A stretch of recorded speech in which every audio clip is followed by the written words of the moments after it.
na puno ng kabutihan at pagmamahal.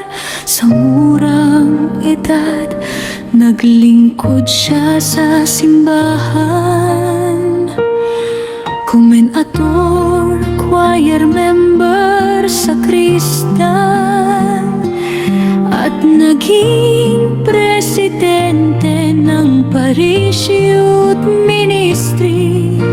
Palagi niyang inuuna ang Diyos at ang pagpapasaya sa aming pamilya. Sa edad na 22, nagpahinga siya sa piling ng Panginoon. Ngunit ang kaniyang pagmamahal nananatiling buhay sa aming mga puso.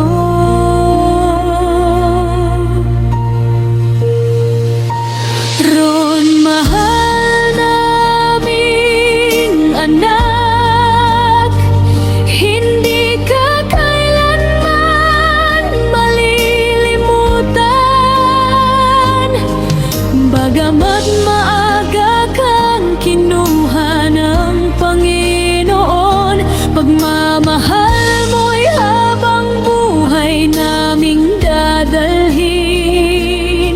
Hanggang sa muli nating pagkikita, yayakapin ka naming muli sa tahanan ng Diyos.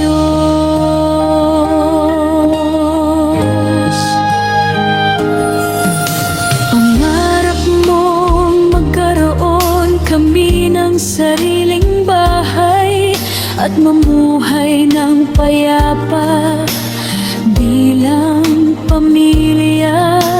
Lagi mong hinihiling na maging matatag kami sa pananampalataya, magmahalan at huwag mawalan ng pag-asa. Mahilig kong magbiro at magpatawa, napupuno ng tawanan ng aming tahanan.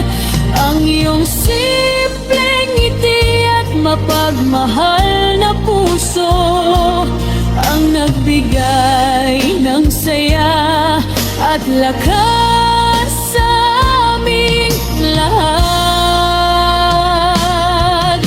Hindi mabubura ang aming mga alaala, ang iyong mga awitin sa simbahan, ang iyong paglilingkod, mga kwentuhan, tawanan at yakap, bawat kandilang sinisindihan, bawat panalangin, ikaw ang nagpapaalala ng pagmamahal na iniwan mo sa amin. Anak kong Ron, aning anan, kanang kapiling niyang Panginoon. Ngunit hindi kailanman nawala ang iyong lugar sa puso ko. Araw-araw kitang namimiss, araw-araw